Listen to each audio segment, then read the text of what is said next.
Y regresamos a Negocios Televisión y tenemos ahora con nosotros a Dolores Rubio, profesora de Relaciones Internacionales de la Universidad Complutense de Madrid.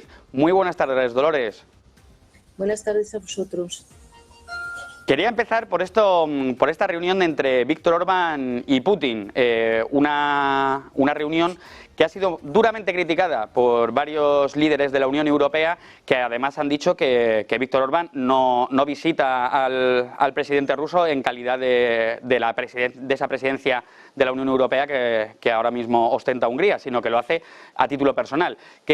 ¿Cuál cree que ha sido la motivación para generar esta controversia del presidente de Hungría?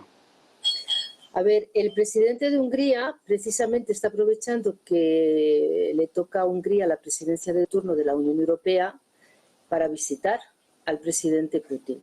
Todos conocemos la visión que tiene Orbán del conflicto en Ucrania y desde luego la alianza, quiero decir la cercanía que tiene también con Putin. Hungría, de hecho, en aquellos elementos que han sido en aquellos elementos que ha lanzado la Unión Europea contra Rusia, pero su implementación era intergubernamental, pues Orbán ha dejado claro cuál era su posición y cuál era la posición de Hungría, pero desde luego en estos momentos Hungría ostenta la presidencia de turno de la Unión Europea.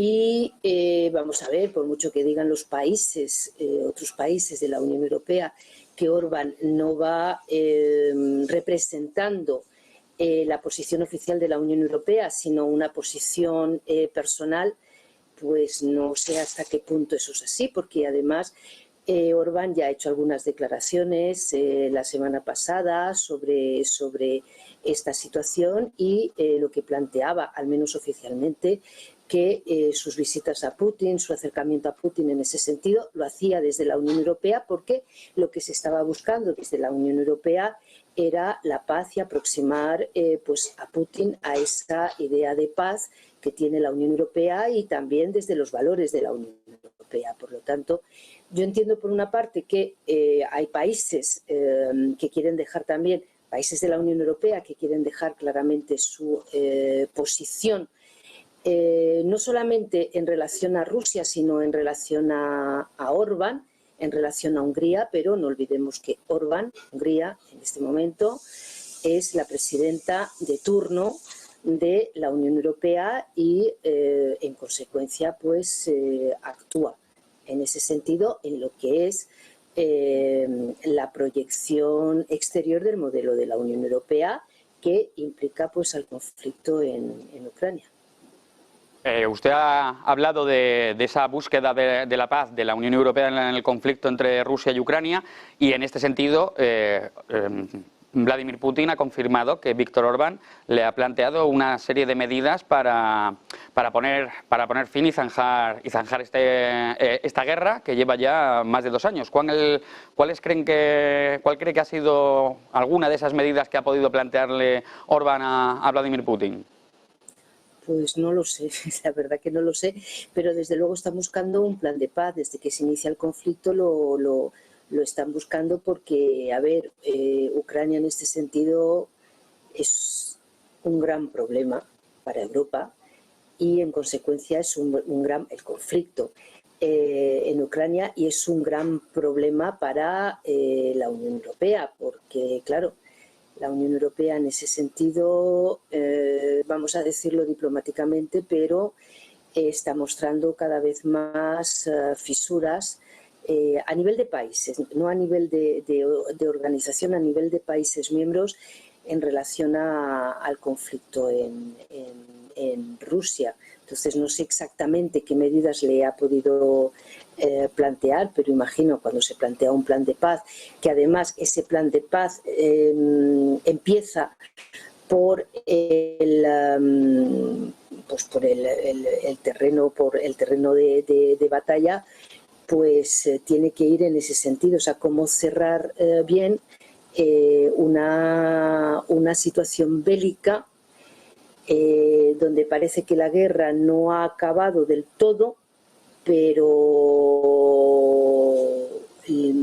a ver, el desequilibrio entre las partes es enorme y además tampoco se quiere que este conflicto llegue a una guerra generalizada en Europa, porque cada vez que nos hablan de algo, siempre los europeos, la Unión Europea, los países miembros de la Unión Europea están pensando en una escalada. Entonces, ahí nos veríamos implicados en una guerra total, y claro, lo que se intenta evitar por todos los medios es eso, pero claro, también está el campo de batalla.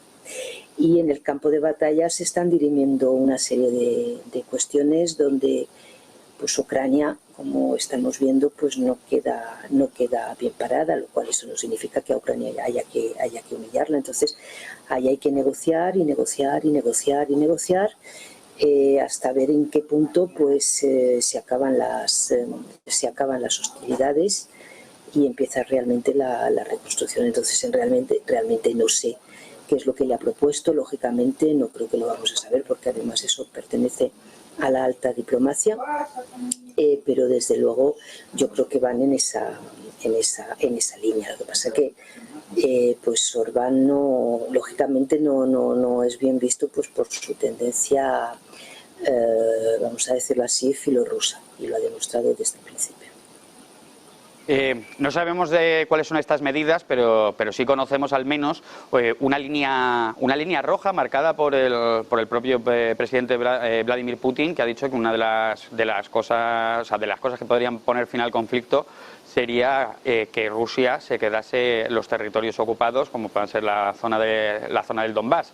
¿Cree que la Unión Europea estaría dispuesta a ceder en este sentido, o nos vamos a ver enconados en una situación así de perpetuidad de dos bloques enfrentados que no son capaces de ponerse de acuerdo ni de ceder en ninguna de las dos partes? A ver, la Unión Europea como tal organización no tiene competencias sobre cuestiones territoriales.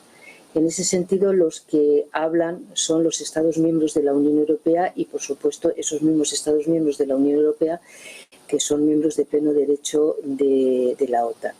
Esa línea roja que ha planteado Rusia hasta cierto punto es lógico, porque es verdad que Rusia ha intervenido, es una ocupación, y ha conculcado pues toda la normativa del derecho internacional.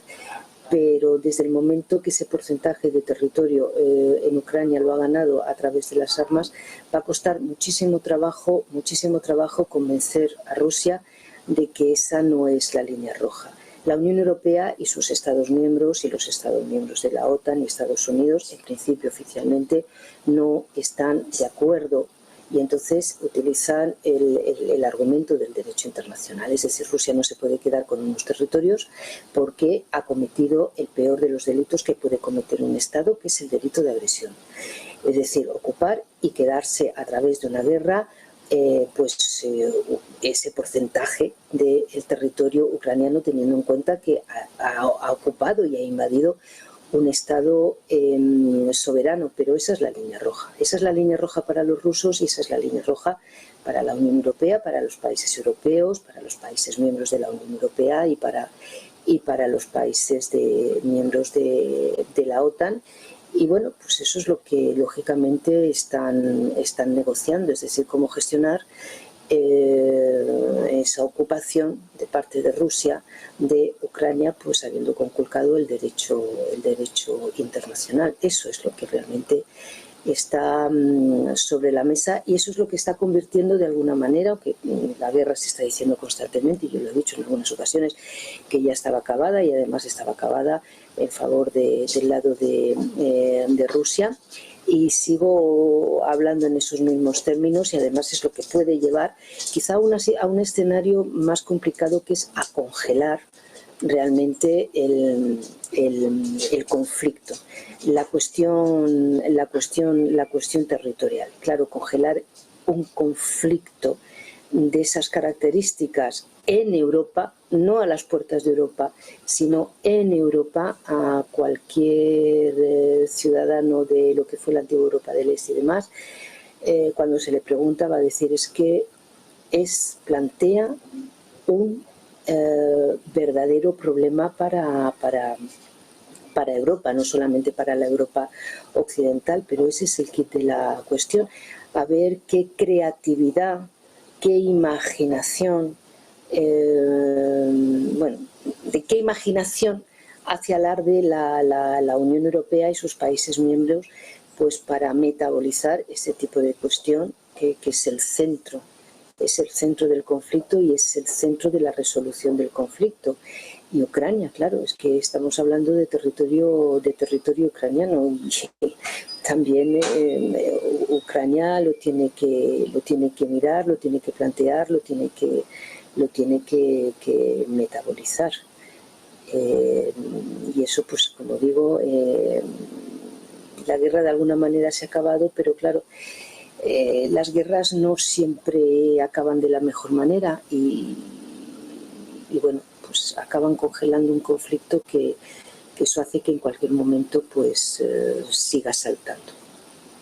Justo por ahí era por donde quería continuar. Es decir, allí lo que estamos viendo es que efectivamente hay un conflicto que se ha congelado, se perpetúa en el tiempo. También estamos viendo un aumento de la tensión por parte de la Unión Europea contra Rusia y viceversa. Y acabamos de escuchar cómo Vladimir Putin decía que las relaciones de Rusia con la Unión Europea son las peores en materia diplomática de la historia de la historia de la humanidad, que son las peores en la historia. ¿Usted ve posible que esta congelación del conflicto, este aumento de la tensión, esta ruptura de las relaciones diplomáticas pueda llegar en algún momento a desembocar en una guerra, en lo que sería ya la tercera guerra mundial? Me lo han preguntado varias veces y francamente no lo creo, pero además es que no lo deseo. Y luego, a ver, vamos a ver, se dicen muchísimas cosas y Rusia cuando dice que son las peores relaciones o los peores momentos diplomáticos que Rusia tiene con la Unión Europea, Rusia nunca ha tenido buenos momentos diplomáticos con la Unión Europea. Nunca es nunca. Porque Rusia siempre ha visto con muy malos ojos y con muchísimo temor la expansión de la Unión Europea hacia la antigua Europa del Este. De hecho, la Unión Europea se crea por dos razones. Una, para resolver las cuestiones internas de los países que ya eran miembros de las comunidades europeas, entendiendo que la Unión Europea es la gran heredera de las comunidades europeas, y luego la Unión Europea, vamos a ver, se crea también para resolver en ese momento, a principios de la década de los 90, una cuestión de futuro. Una cuestión de futuro es la implosión de la Unión Soviética, es la desaparición de la Sociedad Internacional de Bipolaridad y el inicio de la Sociedad Internacional de Posbipolaridad. Cada vez que entra un país de la antigua Europa del Este en la Unión Europea, Rusia lo metaboliza muy mal porque la Unión Europea entiende que la Unión Europea le arranca un espacio de influencia, no a la Unión Soviética, que ya no existe, sino a Rusia como heredera de la Unión Soviética. Entonces, eso ha sido así desde el principio. Desde el principio de la implosión de la Unión Soviética y Rusia como heredera de la Unión Soviética y de la creación de la Unión Europea. La Unión Europea logra unificar el continente. Es verdad que el continente europeo es más amplio que, o los países que forman el continente europeo son más que los países miembros de la Unión Europea, pero nadie puede negar que la Unión Europea le sirve a los países occidentales de las antiguas comunidades europeas para unificar el continente europeo. Y eso tiene una fecha, que es la gran ampliación del 2004. A ver, ¿cómo digiere esto Rusia? Pues es que se le atraganta porque hay una competición en Europa. Están los occidentales y están los rusos. Es decir, de alguna u otra manera, aunque la Unión Europea, pues eso, ciertamente consigue la unificación del continente, aunque desaparece la Sociedad Internacional de Bipolaridad, desaparece la política de bloques antagónicos, desaparece como tal la Guerra Fría, tal y como la hemos conocido durante décadas. A ver, dentro de la propia Unión Europea y en el continente europeo se reproduce virtualmente y realmente un antagonismo que veníamos conociendo desde la época de la Guerra Fría. Y son, por una parte, lo que queda de la Unión Soviética y la Rusia como heredera de la Unión Soviética, el mundo occidental dentro de la Unión Europea y el antiguo bloque del Este que se acaba adhiriendo a la Unión Europea. Nunca ha habido buenas relaciones diplomáticas, nunca es nunca. Otra cosa que en un momento determinado, en la década de los 90, Rusia está sumergida en las relaciones internacionales. Entonces, en ese momento no dice gran cosa. Por ejemplo, no dice gran cosa en los conflictos de la antigua Yugoslavia. No dice gran cosa, pero las relaciones no son buenas. Las relaciones no son buenas.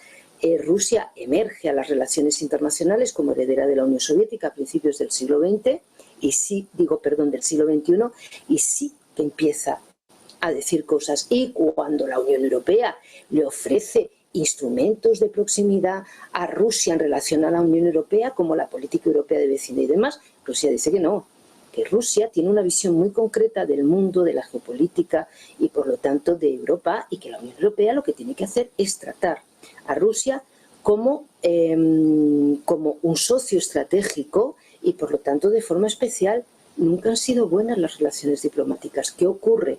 Que ahora estamos hablando, de las fronteras, de las fronteras de Rusia y de ese intento de expansión de la Unión Europea casi en las fronteras de Rusia, cuando se plantea pues la adhesión de Ucrania a la Unión Europea o la expansión de la OTAN hasta las fronteras de Rusia, cuando se plantea pues la adhesión de Ucrania a la OTAN. Y entonces eso ya a Rusia, eso ya le parece exagerado, cuando además ahí ya había un conflicto, porque estamos hablando de una guerra, de esta guerra desde ponemos la fecha del 2022, pero esa guerra viene del 2014.